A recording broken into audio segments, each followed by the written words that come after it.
Sir हा पकडा Ranveer सरांकडे bite होते रोल करे नगरचे आपले शिवाजीराव कर्डिले यांचं दुःखद निधन झालं आहे. 67 वर्षाचे ते होते. अल्पशा आजाराने निधन झालं. मला मोठं आश्चर्य वाटतं आणि धक्कासुद्धा बसला, कारण कर्डिले हे खरं म्हणजे एक चांगले पैलवानच होते आणि माझ्याबरोबर ते विधान सभेत आणि विशेषतः मंत्रिमंडळात सुद्धा होते, राज्यमंत्री म्हणून. त्यामुळे त्यांचं हे निधन जे आहे हे अतिशय अपेक्षित अनपेक्षित आहे आणि कोणी विश्वाससुद्धा ठेवणार नाही. आता नियतीच्या मनात काय असतं आपल्याला काय सांगता येत नाही. मी त्यांना माझ्यातर्फे पक्षातर्फे आदरांजली अर्पण करतो आणि परमेश्वर त्यांच्या आत्म्यात शांती देव अशी प्रार्थना करतो. आज ओबीसी मेळावा घेत आहे आपण बीडमध्ये. आज पुन्हा एकदा एल्गार आपल्याला बघायला मिळेल या मेळाव्याच्या निमित्ताने.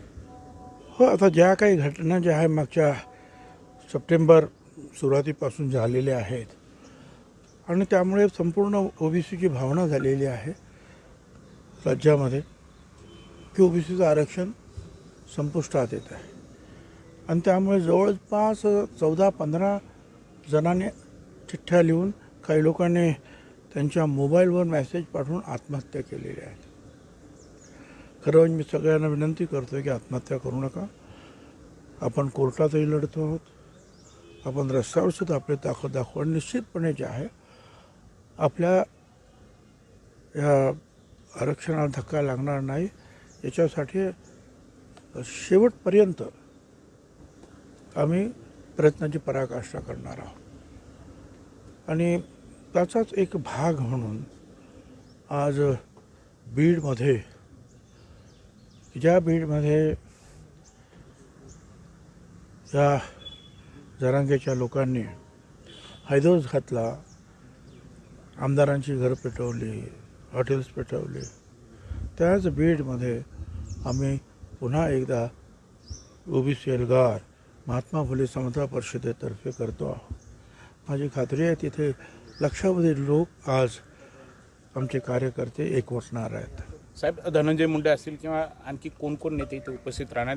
सर्व ओबीसी नेते पुन्हा एकवटताय असं बघायला मिळतं.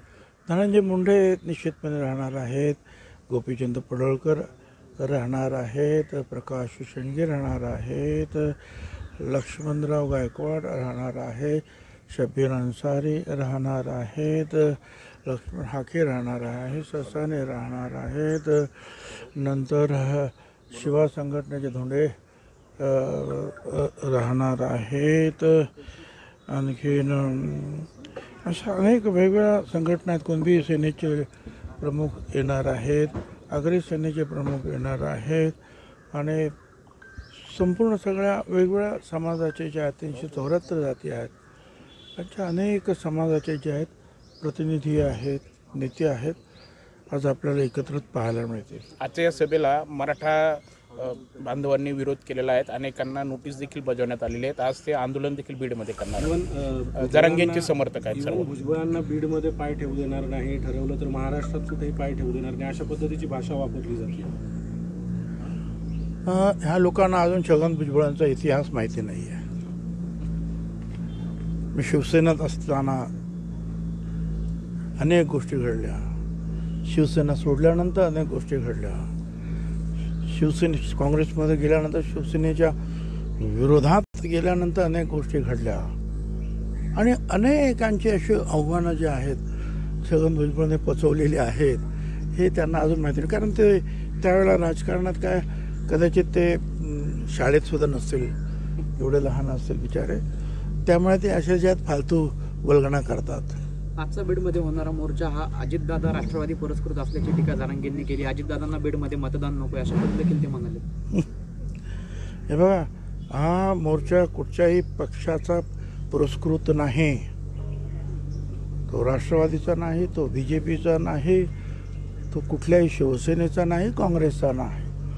हा आहे महात्मा फुले समता परिषद प्रणीत ओबीसी एल्गार पण त्याच्यामध्ये वेगवेगळ्या पक्षाचे कार्यकर्ते जे आहेत, कदाचित नेते येऊ शकणार नाहीत काही नेते, पण कार्यकर्ते जे आहेत ते सगळे मात्र एकवटणार आहेत. साहेब, आज हैदराबाद गॅजेट विरोधात जी ओबीसी धन्यवाद. संघटनांनी याचिका केली त्याची सुनावणी आहे.